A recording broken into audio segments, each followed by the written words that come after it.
Bismillahirrahmanirrahim.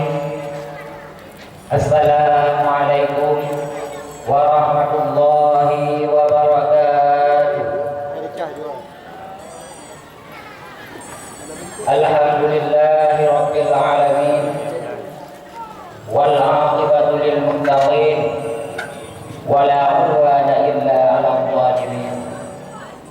Asyhadu an la ilaha illallah wa asyhadu anna Muhammadan 'abduhu wa rasuluh.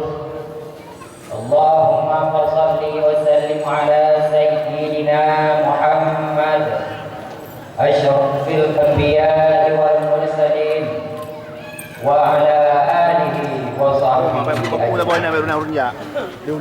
Allahumma hablana wa amalan salihan ya rabbal alamin. Rabbi shrah li sadri wa yassir li amri wa hlul 'uqdatam min lisani yafqahu qawli.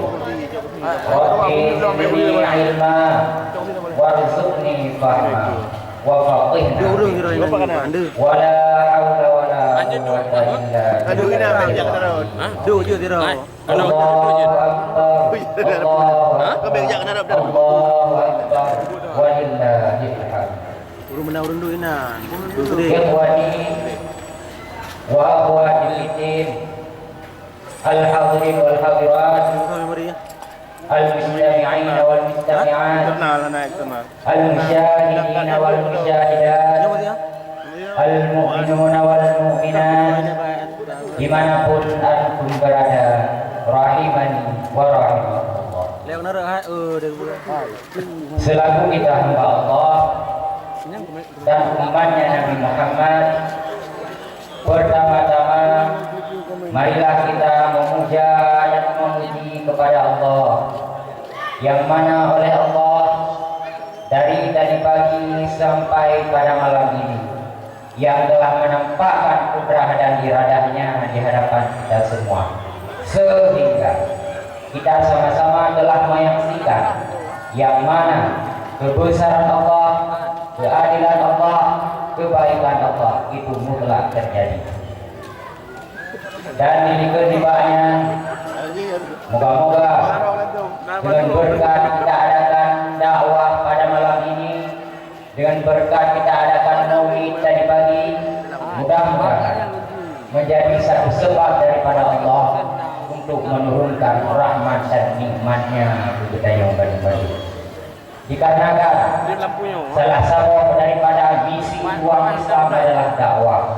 Semoga kita selalu dalam bimbingan Allah Subhanahu wa taala. Allahu akbar, Allahu akbar, Allahu akbar walillahil hamd. Berbanyaklah berselawat kepada baginda Rasulullah sallallahu alaihi wasallam. Tahulah kita kesetaraan yang dirasakan oleh Rasulullah dalam menegakkan kalimatul haq, yaitu la ilaha illallah Muhammadar Rasulullah, sehingga dengan berkat lahir Rasulullah di atas permukaan bumi, umat Nabi Muhammad, hamba Allah Ta'ala yang beriman, senyum maju kepada jalan Shiratal Mustaqim. Dan pula selawat